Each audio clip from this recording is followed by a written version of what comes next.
Assalamualaikum warahmatullahi wabarakatuh. Halo semuanya, kami dari Program Studi Pendidikan Agama Islam Institut Islam Ma'arif Jambi pada mata kuliah Pengembangan Evaluasi PAI dengan dosen pengampu Ibu Ria Maharani SPDI MPDI kali ini, kami akan membahas materi dengan judul Tahapan Pelaksanaan Evaluasi. Dengan kami kelompok 6, saya Anila Safitri dan teman saya Puspita Sari. Nah, bagaimana sih tahapan dalam pelaksanaan evaluasi? Untuk itu, mari kita simak video pembahasan berikut ini. Nah, sebelum memasuki materi yang akan kita bahas, kita telah tahu bahwa pendidikan merupakan suatu sistem yang terdiri dari beberapa komponen. Komponen minimal dari suatu pendidikan adalah adanya tujuan, materi, metodologi, dan evaluasi. Pembelajaran PAI merupakan proses pendidikan yang dilakukan pendidik untuk membekali anak didik dengan pengetahuan, pemahaman, penghayatan, dan pengamalan ajaran Islam. Dalam hal ini, pembelajaran PAI harus menempatkan ajaran Islam sebagai suatu objek kajian yang melihat Islam sebagai sebuah sistem moral yang tidak hanya diketahui dan dipahami, tetapi juga dirasakan serta dijadikan sebuah aksi dalam kehidupan anak didik. Untuk mencapai idealitas tersebut, maka harus dirumuskan sebuah sistem evaluasi pembelajaran PAI yang tidak hanya melihat Islam sebagai sebuah pengetahuan dan pemahaman, tetapi lebih dari itu, yaitu mengevaluasi dengan memandang Islam sebagai sebuah aksi moral. Selanjutnya memasuki pembahasan materi yang pertama, yaitu mengenai pengertian evaluasi. Secara harfiah, evaluasi berasal dari bahasa Inggris yaitu evaluation yang berarti penilaian atau penaksir. Evaluasi juga diartikan sebagai the process of delineating, obtaining, and providing useful information for judging decision alternative. Artinya, evaluasi merupakan proses menggambarkan, memperoleh, dan menyajikan informasi yang berguna untuk merumuskan suatu alternatif keputusan. Sejalan dengan pengertian tersebut, menyatakan bahwa evaluasi dapat dinyatakan sebagai suatu proses pengambilan keputusan dengan menggunakan informasi yang diperoleh melalui pengukuran hasil belajar, baik yang menggunakan instrumen tes maupun non-tes. Baik, bagian selanjutnya yaitu teknik pelaksanaan evaluasi. Di sini terdapat dua teknik dalam pelaksanaan evaluasi. Yang pertama yaitu teknik tes. Teknik tes merupakan salah satu bentuk instrumen yang terdiri dari sejumlah pertanyaan atau butir-butir soal yang digunakan untuk memperoleh data atau informasi melalui jawaban responden atau peserta tes. Ditinjau dari segi kegunaan untuk mengukur siswa, maka teknik tes dibedakan atas adanya 4 jenis, yaitu yang pertama tes penempatan. Tes ini berfungsi untuk menentukan penampilan awal pada objek mata pelajaran sehingga dapat diketahui atau ditempatkan siswa dalam situasi pembelajaran yang tepat. Yang kedua yaitu tes diagnostik. Tes ini digunakan untuk mengetahui kelemahan-kelemahan siswa. Hal ini berarti tes diagnostik dapat membantu menyelesaikan kesulitan belajar siswa. Yang ketiga yaitu tes formatif. Tes ini dimaksudkan untuk mengetahui sejauh mana siswa telah terbentuk setelah mengikuti suatu program tertentu. Ini berarti tes ini dilakukan pada setiap akhir program atau akhir kompetensi dasar.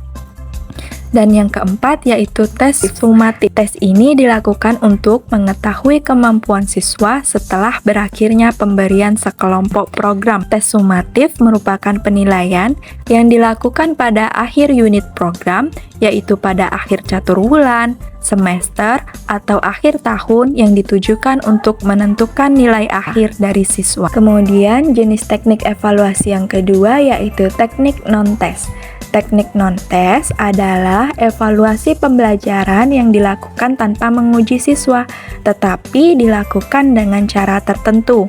Nah, yang tergolong dalam teknik non-tes yaitu yang pertama ada skala bertingkat. Skala bertingkat ini menggambarkan suatu nilai yang berbentuk angka. Karena itu, suatu skala selalu disajikan dalam bentuk angka. Yang kedua ada kuesioner atau sering disebut dengan angket, merupakan sebuah daftar pertanyaan atau pernyataan yang harus diisi oleh responden. Melalui kuesioner ini dapat diketahui tentang data diri, pengalaman, pengetahuan, sikap, atau pendapat responden. Yang ketiga ada daftar cocok. Daftar cocok adalah deretan pernyataan yang umumnya singkat-singkat, di mana responden yang dievaluasi tinggal membubuhkan tanda centang di tempat yang sudah disediakan. Kemudian yang terakhir yaitu wawancara. Wawancara atau kuesioner lisan adalah suatu metode atau cara yang digunakan untuk mendapatkan jawaban dari responden dengan jalan tanya jawab sepihak. Dalam artian bahwa responden tidak diberi kesempatan sama sekali untuk mengajukan pertanyaan. Tahapan pelaksanaan evaluasi pendidikan.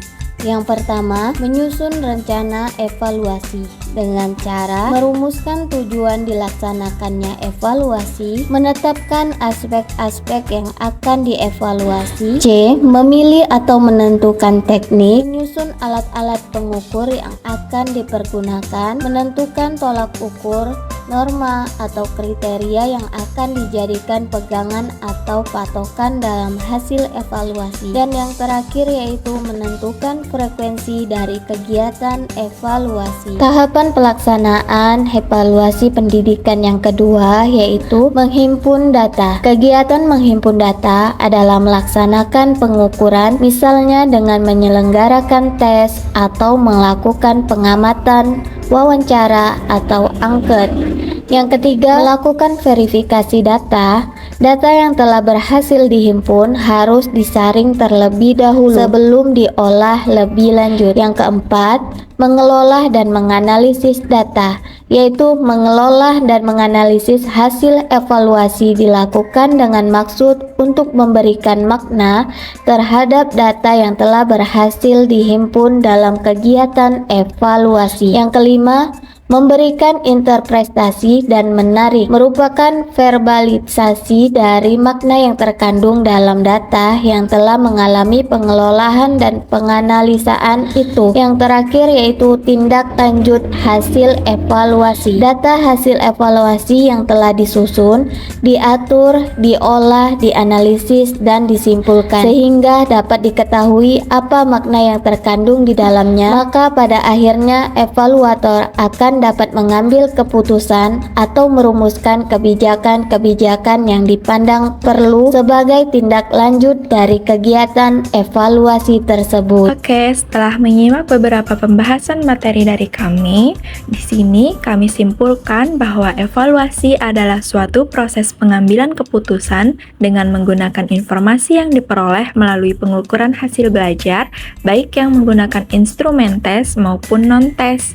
Adapun tahapan dalam pelaksanaan evaluasi pendidikan meliputi yang pertama, menyusun rencana evaluasi, yang kedua, menghimpun data, yang ketiga, melakukan verifikasi data, yang keempat, mengelola dan menganalisis data, yang kelima, memberikan interpretasi, dan yang keenam yaitu tindak lanjut hasil evaluasi. Baik, cukup sekian pembahasan dari kami dan terima kasih untuk teman-teman semua yang telah menonton video pembelajaran dari kami. Mungkin kurang dan lebihnya di sini kami memohon maaf dan kami berharap semoga video pembelajaran kali ini dapat bermanfaat bagi kita semua. Sampai jumpa di video pembelajaran selanjutnya. Wassalamualaikum warahmatullahi wabarakatuh.